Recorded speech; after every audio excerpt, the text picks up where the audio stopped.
पाठ 22 मौखिक अभिव्यक्ति ओरल एक्सप्रेशन।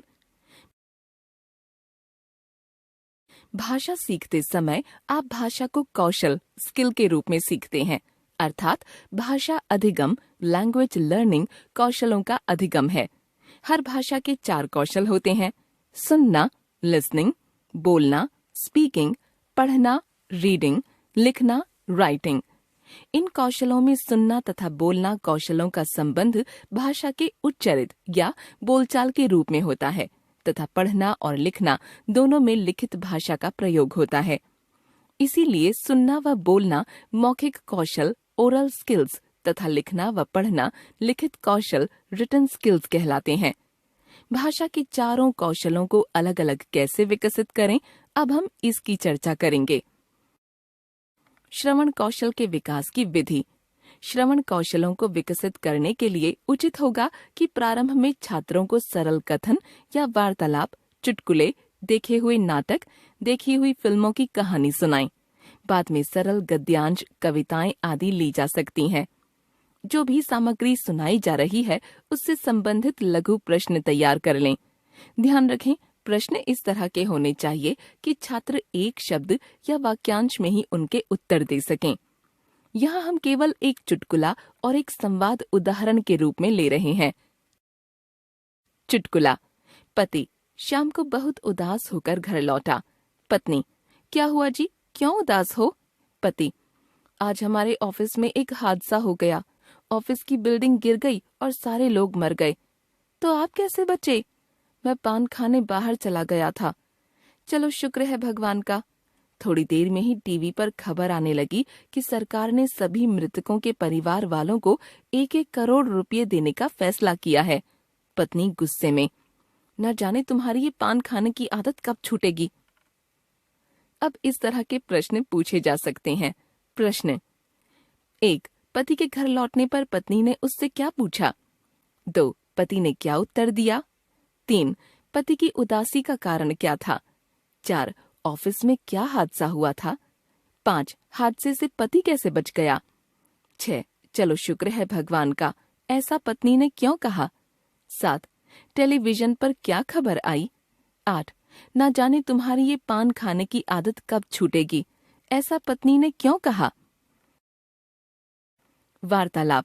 दीपा: कैसी हो माला, इतने दिनों से दिखाई नहीं दी। माला: ठीक हूँ, अपने चचेरे भाई की शादी में आगरा गई हुई थी। तुम बताओ कैसी हो? मैं भी ठीक हूँ। तुम्हारे बड़े भाई साहब ने मेडिकल की प्रवेश परीक्षा दी थी, क्या परिणाम रहा? उनका मेडिकल कॉलेज में एडमिशन हो गया है। भाई साहब को मेरी ओर से शुभकामनाएं देना। आजकल वे कहाँ हैं? वे कानपुर चले गए हैं। अच्छा, कानपुर में कहाँ रहते हैं? कॉलेज के छात्रावास में। चलो अभी तो चलती हूँ, किसी दिन मिठाई खाने तुम्हारे घर आऊंगी।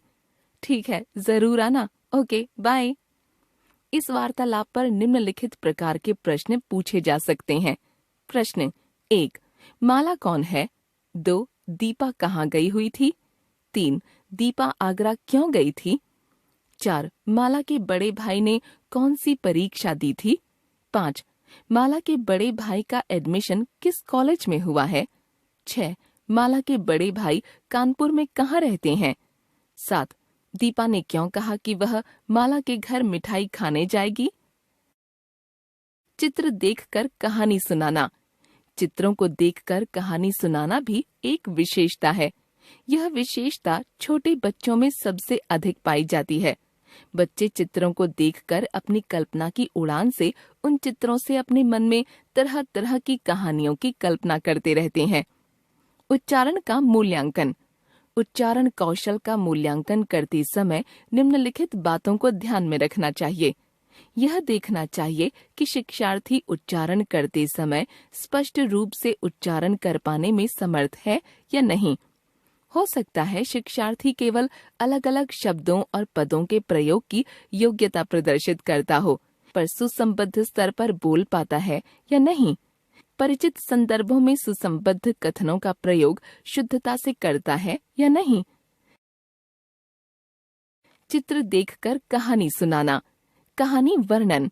मिट्ठू राम की परेशानी। एक तोता था मिट्ठू राम, पिंजरा ही उसका घर था।